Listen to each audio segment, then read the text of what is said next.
ایک دانا آدمی کہیں جا رہا تھا کہ اس کی گاڑی ایک گاؤں کے پاس خراب ہو گئی۔ اس نے سوچا کہ گاؤں میں جاتا ہوں اور کسی سے مدد لیتا ہوں۔ وہ جیسے ہی گاؤں میں داخل ہوا تو اس نے دیکھا کہ ایک بوڑھا شخص چارپائی پر بیٹھا ہے اور اس کے قریب مرغیاں، چوزے جن کو ہم کہتے ہیں بچے مرغیوں کے، وہ دانہ چگ رہے ہیں۔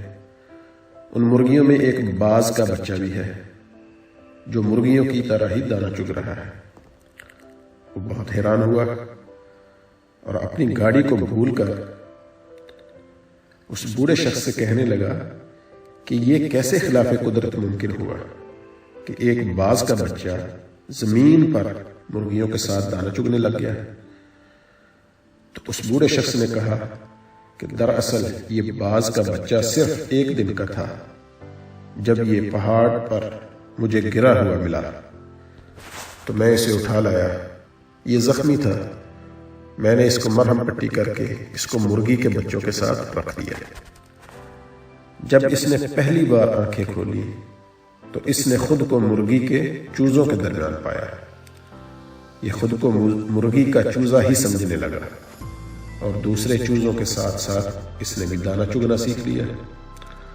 اس دانا شخص نے اس بوڑھے بابا سے درخواست کی کہ یہ باز کا بچہ مجھے دے دے، تحفے کے طور پر دینا چاہے تو فبیہا، اگر نہیں تو میں اس کی قیمت ادا کرنے کے لیے بھی تیار ہوں۔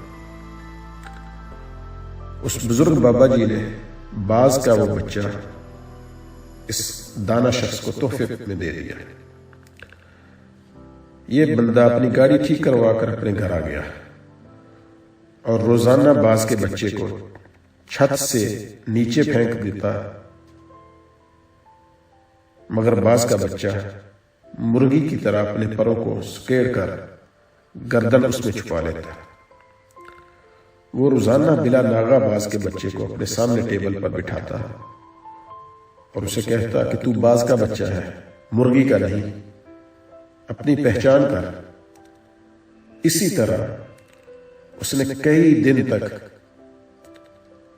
اردو، پنجابی، سندھی، سرائکی، پشتو، گویا کہ ہر زبان میں اس نے باز کے بچے کو کہا کہ تو باز کا بچہ ہے، مرغی کا نہیں، اپنی پہچان تو کر۔ بالآخر ایک دن وہ دانا شخص باز کے بچے کو لے کر ایک بلند ترین پہاڑ پر چلا گیا اور اسے کہنے لگا کہ خود کو پہچاننے کی کوشش کرو کہ تم باز کے بچے ہو، اور اگر نہیں پہچانتے تو پھر تم مارے جاؤ گے۔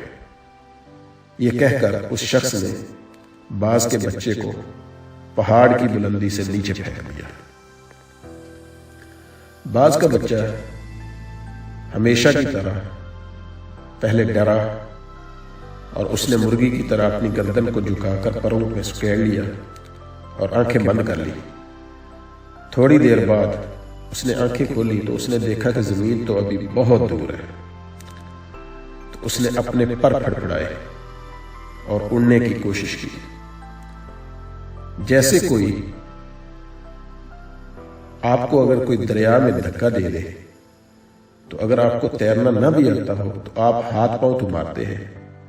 اسی طرح اس باز کے بچے نے کوشش کی اور پر پھڑپھڑائے۔ تھوڑی ہی دیر میں وہ اپنے آپ کو بیلنس کرنے لگا، کیونکہ باز میں اڑنے کی صلاحیت تو اللہ تعالیٰ نے رکھی ہوئی ہے۔ بس تھوڑی ہی دیر تھی کہ وہ ہوا میں اونچا اڑنے لگا اور خوشی سے چیخنے لگا، اوپر اوپر، اور پھر اور اوپر جانے لگا۔ کچھ ہی دیر میں وہ اس دانا شخص سے بھی اوپر نکل گیا اور نیچے نگاہیں کر کے اس کا احسان مند ہونے لگا۔ تو اس دانا شخص نے کہا کہ اے باز، میں نے تجھے صرف تیری شناخت دی ہے، اپنے پاس سے تو کچھ بھی نہیں دیا۔ یہ کمال کی صلاحیتیں تو تیرے اندر ہی موجود تھیں، مگر تو ہی بے خبر تھا۔ اگر آج اس معاملہ کو ہم دیکھیں تو ایگزیکٹلی یہ معاملہ ہماری پاکستانی قوم کے ساتھ بھی ہے، اور ہم مسلم امہ کے ساتھ بھی ہے کہ ہم ایک خاص امت کے ارکان بھی ہیں۔ ہمارے اندر اللہ رب العزت نے بے پناہ صلاحیتیں رکھی ہیں، مگر مشکل یہ ہے کہ ہمارے ارد گرد بے شمار مرغیاں ہیں۔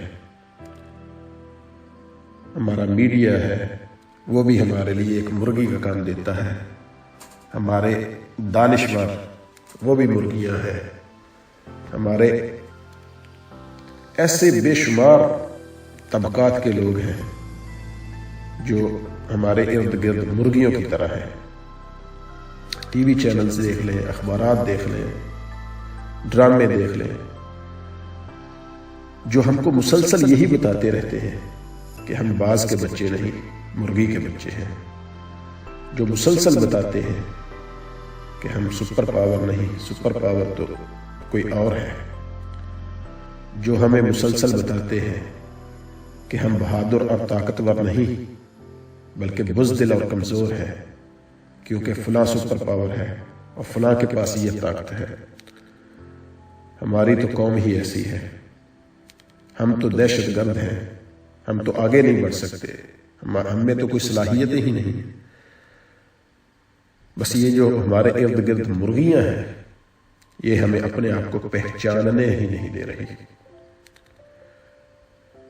لیکن حقیقت یہ ہے کہ اگر کامیاب ہونا ہے زندگی میں تو ہمیں خود کو پہچاننا ہوگا، تاکہ ہم ایک بہترین امت اور بہترین قوم بن کر اپنے ملک کی تعمیر و ترقی میں اپنا کردار ادا کر سکیں۔